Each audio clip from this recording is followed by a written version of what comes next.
नमस्कार दोस्तों, एक बार फिर स्वागत है आपका आपके अपने चैनल साइंस ग्रुप बलवंत पे। मैं बलवंत साण आपका स्वागत करता हूं इस चैनल पे। आज हम देखते हैं भी हमारे जो जितने दिन रहे हैं उनमें हमें किस प्रकार से पढ़ना चाहिए।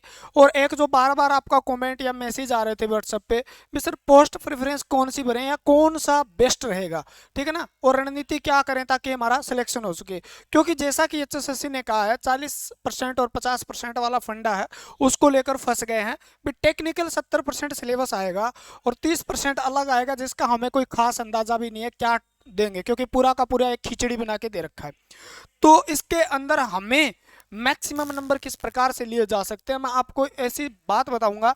अगर उस रणनीति पे आप चलते हो, क्योंकि मेरे जितने भी प्यारे स्टूडेंट हैं उनके लिए हैं, जो रेगुलर मेरी वीडियो देखते हैं उनके लिए तो खास करके है, क्योंकि उनके लिए हमें ये चीज़ बतानी है भी। वो बार बार परेशान है, सर हम परेशान है, सर हम परेशान है।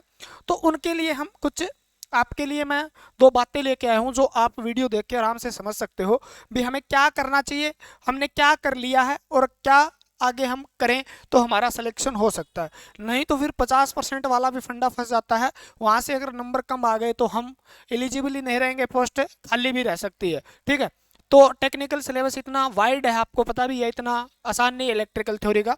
तो आज ये देखते हैं हमें किस प्रकार पोस्ट प्रेफरेंस कौन सी भरें। अगर इसके लिए वीडियो देखने आए हो तो मैं पहले बता देता हूँ, बस 2 मिनट का काम आपका और आपका काम हो जाएगा, ठीक है ना। क्योंकि आप अगर इस पोस्ट की तैयारी करना चाहते हैं, एएलएम शिफ्ट रिडंडेंट जेई, तो इलेक्ट्रिकल थ्योरी जो है न्यू सिलेबस के आधार पे आपको पूरी प्लेलिस्ट के अंदर दी गई है। वहां जाके आप पूरी वीडियो देखना स्टार्ट कर दिए, एक वीडियो से स्टार्ट करें, ठीक है ना। क्योंकि अगर मैं व्यू के चक्कर में होता तो आपको ये कहता अभी डेली वीडियो देखें जो आ रही है। आप अगर नए हैं तो पहले से स्टार्ट कर दें ताकि आपका फायदा हो। मैंने इसीलिए मैंने थंबनेल के ऊपर टॉपिक का नाम नहीं डाला, क्योंकि मैंने इस तरीके से उसको अरेंज किया है क्लासों को भी। एक एक क्लास जो है ना, एक एक क्लास देखने के बाद पिछली वाली क्लास को मैंने आगे, यानी उस चीज के आधार पे आगे पढ़ाया, उस चीज के आधार पे आगे पढ़ाया है। और आप जब पहली क्लास से स्टार्ट करोगे ना तो आपको इतना मजा आने लगेगा पढ़ने में। मजा क्या, आपके सीधे दिमाग में घुसेगा, आप भूल ही नहीं पाओगे उस चीज को, क्योंकि इस तरीके से बिल्कुल देसी तरीके से समझाया गया है। जो हमारी लैंग्वेज यूज होती है उसके अंदर हमने उसको समझाया है, तो आप आराम से जाके उसको सिलेबस को पूरा कर सकते हो, ठीक है ना, पूरा कर सकते हो, ठीक है। और आपको अगर पोस्ट प्रेफरेंस देखनी है, पोस्ट प्रेफरेंस तो बाद की बात है, पहले हमें सिलेक्शन होने की तैयारी जान लेनी चाहिए। तो पहले मैं बता ही देता हूं, अगर आप इसीलिए आए हो, अगर हम मेरे रेगुलर स्टूडेंट नहीं भी हो तो आपको मैं बता देता हूं। एएलएम एस से पहले नंबर पर ये डालना, सैलरी समान है। दूसरे नंबर पर डालना ये, ठीक है। क्योंकि बार बार कमेंट आ रहे थे, अभी तक तो फॉर्म अप्लाई होने नहीं शुरू हुए, आप चिंता में हो, आप टेंशन ना लो यार, ठीक है ना। फॉर्म अप्लाई हो, आप पढ़ाई की टेंशन लो सिर्फ और सिर्फ। और तीसरे नंबर पर ये डालना, अगर आप आपके डिस्ट्रिक्ट से बाहर रह सकते हो तो ये पोस्ट आपके लिए बेस्ट रहेगी, आपके पास एक्सपीरियंस है तो, ठीक है ना। घर के पास ड्यूटी हो, सुबह से हम घर पे आ जाएं जाएं कोई दिक्कत नहीं है, तो एस से एलएम डालना। एस से की एलएम से बेस्ट है, सैलरी समान है लेकिन थोड़ी जो जॉब प्रोफाइल इसकी बढ़िया है, ठीक है ना। 8 घंटे की ड्यूटी है, कोई टेंशन नहीं है, कोई ज़्यादा फिक्र ज्यादा नहीं है। और आपको इसका काम बता दूं मैं, लाइट को सीधा सीधा बताता हूँ, लाइट को काटना और ठीक है, टेक्निकल लैंग्वेज में नहीं जाते हैं, लाइट काटना छोड़ना, जो लाइट ऑन ऑफ होती है वो कौन करता है, एशिया का जिम्मेवारी होती है शिफ्ट अटेंडेंट की। और बाकी एलएम लाइनमैन के बारे में आप जानते ही हो, ठीक है ना। और लड़कियों के लिए दा बेस्ट है एशिया, उसके बाद लड़कियों के लिए एलएम भी बेस्ट है, क्योंकि उनकी ऑफिस के अंदर ही ड्यूटी लगा दी जाती है बिल वगैरह बनाने में, तो आपको टेंशन लेने की जरूरत नहीं है। ये बात होगी। उसके बाद हम देखें भी तैयारी किस तरीके से करनी है। आपको रिजल्ट देखो, तैयारी सब करते हैं, तैयारी जितने फॉर्म भरेंगे सारे के सारे करेंगे, लेकिन आपको रिजल्ट लेना है उस चीज के बारे में। तो वो रिजल्ट कैसे लें, रिजल्ट हमारा नहीं आता। आपने तैयारी पहले लाइनमैन का पेपर दिया था शिफ्ट अटेंडेंट का, उसमें भी की थी, आपकी तैयारी में कोई कमी नहीं रहती। मैं बताता हूँ, आपने जी लगा के दम तोड़ के पूरी की पूरी, मतलब पूरा शरीर तोड़ के, दिमाग को एकदम कंफ्यूज करके आपने तैयारी की होगी, बिल्कुल जोरदार तरीके से तैयारी की होगी, लेकिन फिर भी रिजल्ट के अंदर रह गई। उसका कारण बताता हूं मैं आपको। मेन मुद्दा क्या होता है, रिजल्ट कैसे आए। थ्योरी सब पढ़ते हैं, थ्योरी सब पढ़ेंगे, क्योंकि मैं पढ़ा रहा हूँ, वो एक थोड़ी पढ़ा। एक क्लास के अंदर 70 बच्चे होते हैं, मान लो 70 में से एक टॉप कर जाता है, एक फेल भी हो जाता है, तो उनका कारण क्या है, ठीक है ना। टॉपर ने किस प्रकार से पढ़ा था, फेल वाले ने किस तरीके से पढ़ा था। मेन मुद्दा ये रहता है भाई, आपने तैयारी की है, आपने पढ़ा है, उसको एग्जाम के अंदर आप किस तरीके से उसका यूटिलाइज कर सकते हो, उसको मतलब उसका फायदा उठा सकते हो। याद आपको होता है, क्वेश्चन आपके पढ़े होते हैं, लेकिन फिर भी गलत हो जाता है, उसका कारण देखो। सबसे पहले एक बात ध्यान रखो, अगर आपने थ्योर आपके तरीके गलत होते हैं पढ़ने के, आपने थ्योरी कंप्लीट नहीं की, तो पहले मैं कहता हूं जितना जल्दी हो सके थ्योरी को कंप्लीट करो। सबसे पहला स्टेप ये होता है। थ्योरी का मतलब होता है जो चीज दी हुई है उसको कंप्लीट करो। 70 नंबर का सिलेबस है, 70 में से आपके मैक्सिमम से मैक्सिमम नंबर आएंगे, वही सिलेक्शन लेके जाएगा। क्योंकि 30 नंबर में क्या आएगा, वही आएगा जो सीटी 1 जो आपने दिया था, या प्री सीटी कह सकते हो आप, उसके अंदर जो आपने दिया था, तो वो तो आप पढ़ के आए हो, उसको रिवीजन करना है बार बार। 30 नंबर छोटी चीज नहीं है, लेकिन उसको बार बार रिवीजन करोगे, वही चीजें आपको दोबारा देखने को मिलेगी एग्जाम के अंदर। ठीक है, 70 नंबर का मेन मुद्दा फंसता है। तो 70 नंबर जो है वो एक नंबर सबसे पहले, अगर आपने ये कंप्लीट नहीं की है तो पहले सबसे पहले कंप्लीट करें थ्योरी। ठीक है ना, जल्दी से जल्दी करें, जितना हो सके बुक पढ़ें, जहां से भी पढ़ रहे हो आप। जरूरी नहीं है मेरे से पढ़ना है, मेरे से पढ़े हुए सारे सिलेक्शन लेंगे, कोई कंपलसरी नहीं है। ठीक है ना, मेरा पढ़ाया हुआ 100% एग्जाम में आएगा, कोई कंपलसरी नहीं है, लेकिन मैं सिलेबस के आधार पे पढ़ाऊंगा। ठीक है ना, कोई भी कह दे, कोई टीचर कहता मैं पढ़ाऊंगा, वो एग्जाम में आएगा, क्योंकि वो कोई एग्जामिनर के साथ सेटिंग थोड़ी करेगा, मैं भी नहीं करूंगा, कोई भी नहीं करेगा। लेकिन जो सिलेबस दिया है सीटी ने, सीटी के आधार पे जो सेकंड आपका पेपर होगा, वो सिलेबस दिया है, उस सिलेबस को मैं पढ़ाऊंगा, बस इतना कह सकता हूँ। बाकी भी पढ़ाएंगे, लेकिन मैं भी पढ़ाऊंगा।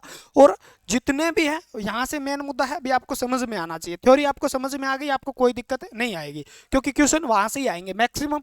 अगर 4-5 क्वेश्चन इधर उधर चले जाते हैं तो वो किसी के पढ़े हुए नहीं होंगे, क्योंकि हर टीचर आपको थ्योरी वही पढ़ाएगा जो आपके सिलेबस के अंदर दी गई है। आप जहां से भी पढ़ रहे हो, आपने जहां से भी थ्योरी कंप्लीट किया है, मैं कहता हूँ सारे टीचर बेस्ट पढ़ाते हैं यार, सब बेस्ट पढ़ाते हैं।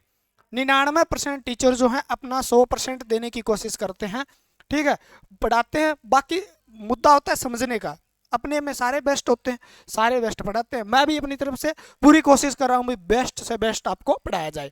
तो थ्योरी कंप्लीट कीजिए, कहीं से भी कीजिए, कोई मुद्दा नहीं है।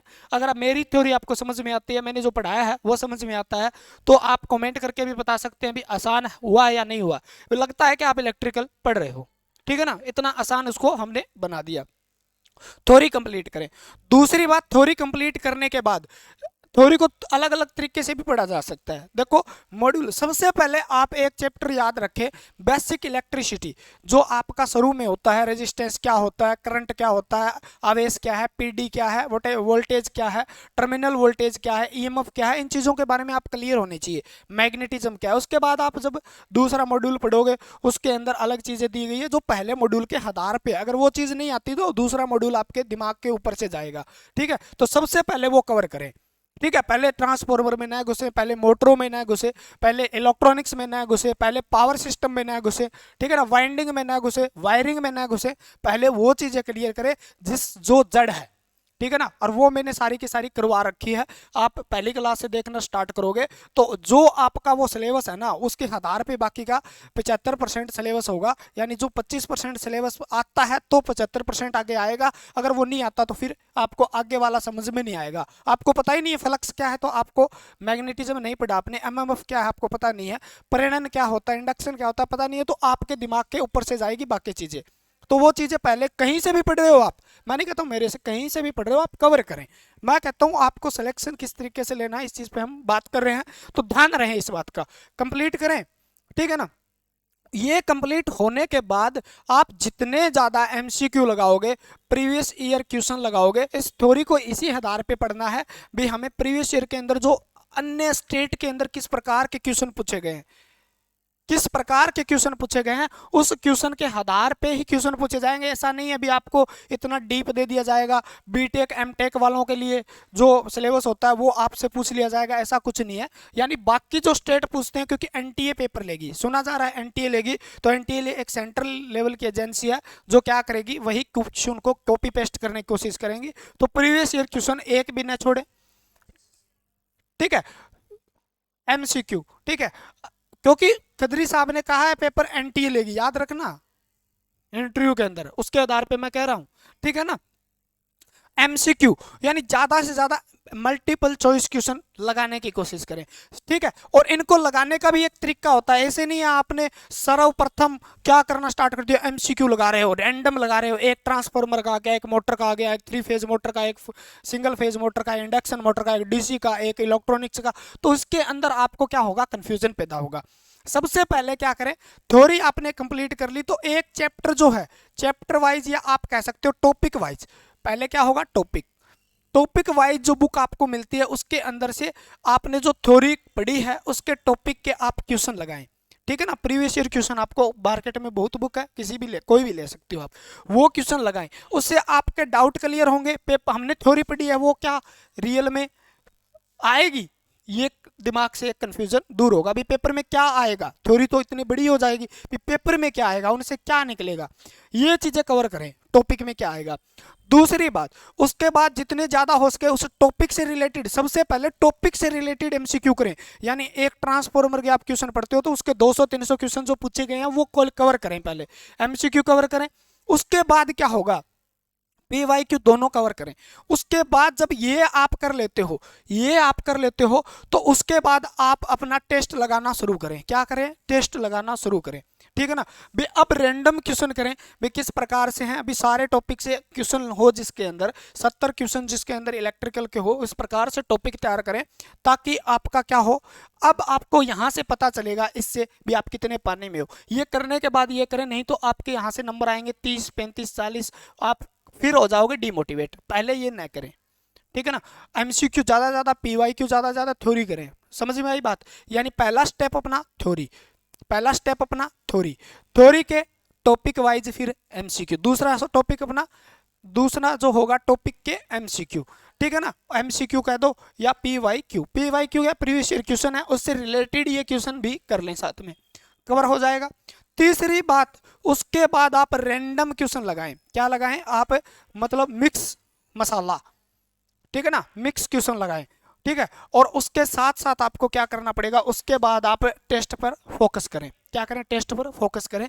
ज्यादा से ज्यादा टेस्ट लगाओगे तो ये आपको क्या है, ये चीज तो आपको तैयार करेगी, निखारेगी, ठीक है ना।